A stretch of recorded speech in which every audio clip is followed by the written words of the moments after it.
मेरे को फ्री दे के आप मुझे क्या समझते हो कि क्या मेरे में पुरुषार्थ करने का योगदान नहीं है? 2100 रुपए देकर आप मेरे को क्या खरीदना चाहते हो? जब इसको इतना ही था तो पूरे देश में हमारी वो जो योजना आयुष्मान योजना लागू हो गई थी। इसे दिल्ली में क्या हो रहा था फिर?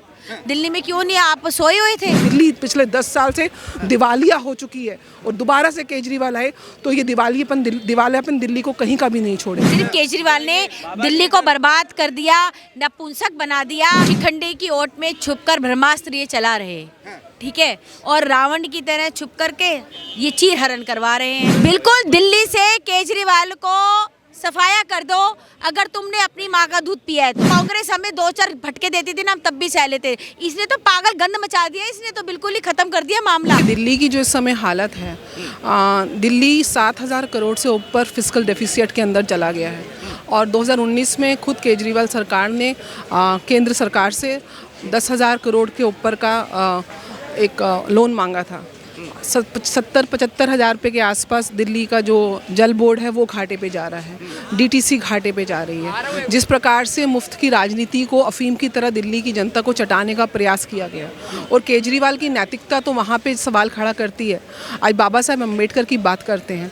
बाबा साहब अम्बेडकर के बारे में उन्होंने एक बार बोला था, मंच से बोला था, आपको मैं वीडियो शेयर कर दूँगी अपने भाषण में, कि बाबा साहब अम्बेडकर जिसने संविधान लिखा था जो हम सबके लिए पूजनीय है, कि जिस संविधान लिखने वालों ने शायद दारू पीकर संविधान लिखा था, तो शायद ये भाषा वही कर सकते हैं जो एक दारू के साथ दूसरी दारू फ्री के किकबैक्स लेकर अपने आप को सिर्फ पैसे की भ्रष्टाचार के चक्कर में दिल्ली की जनता को दारू तो पिला सकते हैं लेकिन उनको साफ़ पानी नहीं दे सकते। दिल्ली की अपना इलाज तो जाके विदेश में जाके करा सकते दमे का इलाज, लेकिन दिल्ली को साफ़ हवा नहीं दे सकते। आज 10 साल में दिल्ली का जो पॉल्यूशन स्तर है 1200 तक AQI क्रॉस कर गया। जिस प्रकार से दिल्ली का बच्चा आज दमा का मरीज बन चुका है, उसके बाद भ्रष्टाचार की पराकाष्ठा इस स्तर पर है कि केजरीवाल पिछले 10 साल से यमुना में स्नान करने की बात कर रहे थे, लेकिन यमुना में स्नान तो छोड़ो, यमुना में अगर आपने हाथ भी लगा दिया तो आपको 10 बीमारियां लग जाएंगी। वो हाल तो इन्होंने उस यमुना का कर दिया जो हमारे लिए पूजनीय, हमारी संस्कृति में जिसकी हम पूजा करते हैं। जहाँ तक बात करूँ दिल्ली के अस्पतालों की, 70% दिल्ली के लोग आज भी प्राइवेट हॉस्पिटल्स में जाके इलाज करवाने में मजबूर हैं। केंद्र सरकार की आयुष्मान भारत कार्ड को इन्होंने दिल्ली की जनता को उससे सिर्फ अपनी एक तुष्टिकरण की राजनीति के लिए, सिर्फ एक प्रकार से भ्रष्ट सोच के साथ कि किसी को इसका क्रेडिट ना चला जाए, द्वेष की राजनीति के तहत इन्होंने दिल्ली के लोगों को आयुष्मान भारत कार्ड का बेनिफिट नहीं लेने दिया।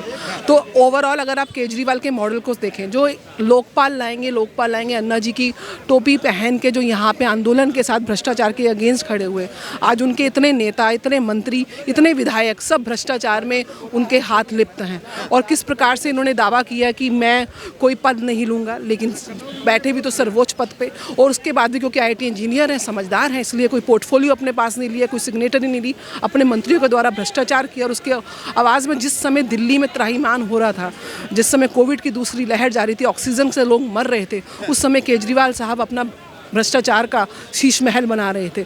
करोड़ों रुपए की लागत के साथ 14 लाख के कमोड के साथ कैसे भ्रष्टाचार को ये हजम करते हुए देखे जा रहे थे, ये दिल्ली की जनता ने देखा है और आज दिल्ली की जनता जानती है। और आज 2100 रुपये का जुमला लेकर आए हैं महिलाओं के लिए। मैं एक महिला हूँ, मुझे आप शिक्षा दो, मुझे आप स्किल सिखाओ, मुझे आप कमाने के 10 रोज़गार दो, मुझे सुरक्षा दो, मुझे सम्मान दो, मुझे इक्वालिटी दो, मुझे आज संसद में बैठने की मुझे परमिशन दो। आज जिस प्रकार से महिला शक्ति अधिनियम भारत सरकार ने पास किया है संसद में, तो मुझे आज भागीदारी मिल रही है। मेरे को फ्री दे के आप मुझे क्या समझते हो कि क्या मेरे में पुरुषार्थ करने का योगदान नहीं है? क्या मैं प्रतिभाशाली नहीं हूँ? मैं निश्चित रूप से प्रतिभाशाली हूँ, लेकिन मुझे वो मंच चाहिए। 2100 रुपये देकर आप मेरे को क्या खरीदना चाहते हो? मेरी राष्ट्रभक्ति को खरीदना चाहते हो। और इसके लिए तो मैं दिल्ली की जनता से नहीं, मैं पूरे राष्ट्र की जनता से मैं आह्वान करती हूँ, इस फ्री की राजनीति से आप लोगों को बाहर आना पड़ेगा। कहीं ना कहीं ये देश की अर्थव्यवस्था को तोड़ देगा। आज भारत 5वीं बड़ी अर्थव्यवस्था है, 3री बड़ी अर्थव्यवस्था की तरफ अग्रसर है। आज इंटरनेशनल प्लेटफॉर्म पे, ग्लोबल प्लेटफॉर्म पे हम लोग हर क्षेत्र में, सेमीकंडक्टर से लेके इंफ्रास्ट्रक्चर से लेके सोलर टेक्नोलॉजी से लेके डिजिटल इंडिया से लेके स्किल इंडिया से लेके मेकिंग इंडिया से लेके, कहाँ नहीं हम अपना वर्चस्व को आगे लेके जा रहे हैं। वहाँ पे हमको फ्री का पैसा नहीं चाहिए, यही पैसा दिल्ली की डेवलपमेंट में लगाओ। जगह जगह दिल्ली में कूड़े का ढेर लगा हुआ है, जगह जगह सीवेज का पानी आपके पानी पीने के पानी के साथ आ रहा है, बिजली के बिल चरमराए हुए लोग दे नहीं पा रहे हैं। ये तो दिल्ली का टैक्स पेयर, क्योंकि ये हाई इनकम ग्रुप यहाँ पे रहता है, तो उस पैसे को आप किस तरीके से सिर्फ आप अनऑथोराइज का आपने कॉलोनियाँ बना ली यमुना के आसपास, जिसकी वजह से न यमुना की सफाई हो रही है, न दिल्ली का विकास हो पा रहा है। दिल्ली का पूरा विकास का पैसा, पूरा टैक्स पेयर का पैसा आप सिर्फ फ्री की राजनीति को बांट के अपनी अपनी सत्ता को स्टैब्लिश करने में लगा रहे हैं। तो इसके लिए दिल्ली की जनता को जागृत होना पड़ेगा। आपको सुरक्षा चाहिए महिला है, आपको शिक्षा चाहिए महिला है, आपको एक रोजगार का माध्यम चाहिए, आपको सम्मान चाहिए बराबर का। आप इसके लिए लड़िए, ना कि 2100 रुपये की फ्री की राजनीति में आप अपने वोट को, देशभक्ति को इस तरीके से बेच दीजिए। मेरा आह्वान है दिल्ली की महिलाओं से, क्योंकि महिला घर को नहीं, देश को ही नहीं, घर को भी चलाती हैं। एक महिला जिस प्रकार से एक माँ की भूमिका निभाती है, एक बहन की, एक पत्नी की निभाती है, उसका दायित्व बनता है कि वो घर से लेके देश तक को अपना योगदान सकारात्मक रूप से दे। देशभक्ति का अगर जीजाबाई नहीं होती तो शायद शिवाजी नहीं होते। तो मातृशक्ति का बहुत बड़ा योगदान होता है। जब जवान लड़ने जाते हैं तो उनके पीछे उनकी माँओं, उन पत्नियों की शक्ति होती है जो वहाँ जाके अपना बलिदान देते हैं। तो वही शक्ति महिलाओं को, दिल्ली की महिलाओं को उसको जागृत करने की आवश्यकता है। दिल्ली के विकास के लिए योगदान दें। वो विकास का पैसा फ्री की राजनीति के चक्कर में केजरीवाल जैसी सरकार, भ्रष्टाचारी सरकार के हाथ में दिल्ली की सरकार ना दे तो अच्छा रहेगा, क्योंकि दिल्ली पिछले 10 साल से दिवालिया हो चुकी है और दोबारा से केजरीवाल आए तो ये दिवालियापन दिल्ली को कहीं का भी नहीं छोड़ेगा। एक सेकंड में वापसी करूँगा। क्या सुनना? मेरा नाम टीनापुरी जिंदा। क्या कहेंगे मैम केजरीवाल को लेके, क्या कहेंगे कि आज भ्रष्टाचार की एक लिस्ट निकाली गई है बीजेपी के द्वारा, वो सत्य लिस्ट है या गलत है?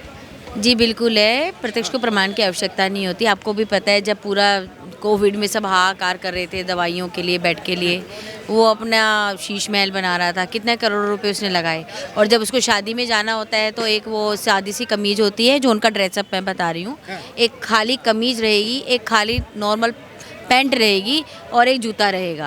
आप ये सोचिए कि भाई आपके घर में तो आपने ऐसा सिस्टम कर रखा है ऑटोमेटिक, जब आप शादी ब्याह में जा रहे हैं तो खाली कमीज पहन के जा रहे हैं, पजामा पहन के जा रहे हैं। अब ये बताइए ये कैसी दिखावे की है? हाथी के दांत खाने के और दिखाने के। और महिलाओं के सम्मान में 2100 रुपए दे रहे हैं, ऑटो वाले की बात कर रहे हैं, दलितों की बात कर रहे हैं, बाबा साहब भीमराव अम्बेडकर से। ये फ्री की रेवड़ियाँ हैं। आप ये मैं पूछना चाहती हूँ, कितनी सारी महिलाओं को 1000 रुपये मिले? अकाउंट लिस्ट दिखाओ अपनी। दिखाओ जिसको 1000 रुपये मिले हैं ना, वो लिस्ट दिखाओ, अकाउंट की स्टेटमेंट दिखाओ। जब 1000 रुपये तो मिले नहीं, ये 1200 रुपये मिल जाएंगे, 2100 मिल जाएंगे। और दूसरा ये फ्री की रेवड़ी एक हो गई। दूसरी रेवड़ियाँ और सुनो, अब जैसे राहुल गांधी ने भी रेवड़ियाँ बांटी, कहाँ? बेंगलोर में। 1-1 लाख रुपए खाते में आएंगे सबको। मेरे को तो ये बैलेंस शीट तो दिखा दे, 1-1 लाख रुपए किसके आए हैं? किसी भाई ने बोल दिया, उन्हीं के चच्चों और चमचों ने बोल दिया, अरे मुझे 1 लाख आया। दूसरे बाद ने सोचा आया होगा भैया। तो वो ऐसा झूठ की राजनीति में फंस के बेचारी भोली भाली जनता जो है इनके झांसों में आ रही है। मैं सिर्फ यही प्रार्थना करती हूँ कि देश के युवाओं से भी, महिलाओं से भी, बच्चों से भी और सभी से कि सत्य के साथ जाएं। और जब देश पे विपदा आएगी ना, तो राहुल गांधी के अंदर भी इतना दम नहीं है और केजरीवाल जी साहब के अंदर भी इतना दम नहीं है कि 2 देशों के युद्ध को विराम दे करके अपने बच्चों को तो निकाले, साथ में दुश्मन के बच्चों को भी निकाले। जय हिंद, जय। एक सेकंड मैम, 2 सवाल और होंगे मेरे आपसे। केजरीवाल सत्ता में आए, उन्होंने कहा कि गाड़ी नहीं लेंगे, बंगला नहीं लेंगे। आज भी उन्हें सत्ता का लालच नहीं है, शीश महल छोड़ दिया है, गली गली जा रहे हैं, वोट मांग रहे हैं जनता से और जनता के विकास की बात कर रहे हैं। सबसे बड़ा मुद्दा शिक्षा की बात कर रहे हैं, जो बीजेपी नहीं कर पा रही है। देखिए कैसी राजनीति। आप बताइए, 5 साल मांग रहे हैं फिर से। मतलब पहले 5 साल क्या किया था, उसके बाद फिर वो 5 साल मांगे, उसमें क्या किया था? आप ये सोचो, जाति और द्वेष में बांट करके, देखो धर्म और जाति में बांट करके कुछ हासिल होने वाला नहीं है। देखिए पहले भी धर्म और जाति के नाम पे हम बटे, हम बांग्लादेश बन गए, हम धर्म जाति के नाम पे बटे, हम पाकिस्तान बन गए, हम धर्म जाति के नाम पे बटे और पता नहीं कश्मीर बन गए, और हम क्या क्या बनेंगे? इतने अंधे हो गए। अगर आज हम बांग्लादेश हम होते, पाकिस्तान हम होते, तो हम हिंदुस्तान होते। तो अब वक्त आ गया है कि हम अपने घर में और एक और बात मैं जरूर कहूंगी, देखिए कोई भी हो, लेकिन हमें अब जो है गड़े हुए मुर्दों को नहीं उखाड़ना। क्यों कारण क्या है कि जब भी हम कभी भी उखाड़ते हैं ना, उसमें विनाश के सिवा कुछ नहीं होता। अब हमें सिर्फ इतना करना है कि जो हो गया उसको दफन होने दो, आगे से कभी भी अधर्म मत होने दो। बस मेरा एक सवाल सामने हो रहा है उसको रोको और आगे जो होगा उसको रोको। मैं एक सवाल आपसे पूछना चाहूँगा। केजरीवाल की सरकार का कहना है कि बाबा साहब भीमराव अंबेडकर से एआई अभी आशीर्वाद लिया केजरीवाल ने। आपने उनके सोशल मीडिया पे देखा होगा, एआई वीडियो बाबा साहब से सम्मान लेते हुए उनका वीडियो सामने आया। दलित एक योजना निकाली, उन्होंने कहा कि दलित जितने भी महिलाएं बच्चे जितने भी एडमिशन लेंगे तो उनका खर्चा केजरीवाल सरकार दिल्ली सरकार उठाएगी। संजीवनी बूटी योजना लेके आए, कह रहे 5 साल और दे दीजिए तो 60 साल के जो बुजुर्ग हैं उनका हॉस्पिटल में प्राइवेट सरकारी में इलाज फ्री होगा। तो इतना ऐसा किसी मुख्यमंत्री ने नहीं किया। भाई देखो, इतने साल से जब इसको इतना ही था तो पूरे देश में हमारी वो जो योजना आयुष्मान योजना लागू हो गई थी। इसे दिल्ली में क्या हो रहा था? फिर दिल्ली में क्यों नहीं? आप सोए हुए थे? आपको क्या इतनी गहरी कुंभकर्ण की नींद आ गई थी कि अचानक आपको याद आ गया कि इलेक्शन आ गया, अरे अरे अरे संजीवनी चालू कर देता हूँ। मोहल्ला क्लिनिक में आप जाइए, कुत्ते भौंक रहे हैं, कुत्ते भौंक रहे हैं मोहल्ला क्लिनिक में, और उसमें वहाँ पे अड्डा बना हुआ है हर चीज़ का। आप देखिए, लोक नायक जयप्रकाश, अभी मैं चैलेंज करती हूँ, आप जाइए, कितने जो है लोग हैं सड़कों पे पड़े हुए हैं। ये झूठ और मिथ्या की राजनीति में कुछ नहीं रखा। केजरीवाल जी जाग जाओ और इस देश को हम आपसे प्रार्थना करते हैं, बख्श दो। क्या केजरीवाल के जो स्मोक टावर उन्होंने लगवाए थे, क्या वो फेल हो गए? केजरीवाल जो कहते थे कि सत्ता में आएंगे, एमसीडी में आ गए तो ये कूड़े का ढेर जो है वो ख़त्म करवा देंगे, क्या वो एमसीडी में फेल हो गए? वो उनको अपने शीश महल बनाने से फुर्सत नहीं है, वो आपकी सुनेंगे। पहले वो खालिस्तानियों से सौदा कर लें देश को बेचने का, ठीक है? फिर वो अतीक जो अपने क्या नाम है अंसारी, उससे सौदा कर ले जाकर के दिल्ली को जलाने का। क्या जब उनको शामिल करा था तब अंसारी का बैकग्राउंड नहीं पता था? सब कुछ पता था जी। मेन ये है कि देश को सिर्फ बेचने की राजनीति यदि किसी ने की है वो केजरीवाल ने की है। केजरीवाल ने की है, सिर्फ केजरीवाल ने दिल्ली को बर्बाद कर दिया, नपुंसक बना दिया, फ्री फ्री कह कह के नपुंसक बना दिया। आप ये बताइए, कर्जा ले ये चुकाए मोदी सरकार, ये कहाँ का इंसाफ है? बेटा ले कर्जा चुकाए बाप, ये तो कोई तरीका नहीं हुआ। मेरा एक लास्ट सवाल आपसे ये है कि महिलाओं सम्मान में केजरीवाल ने आपने केजरीवाल को देखा होगा, जंतर मंतर पहुंच गए, महिला सम्मान में 1000 रुपए की योजना निकाल दी। हालांकि वो पहुंचे नहीं, वो बात अलग है क्योंकि समय कम था। 2100 रुपए महिलाओं के सम्मान में पहुंचा दिए।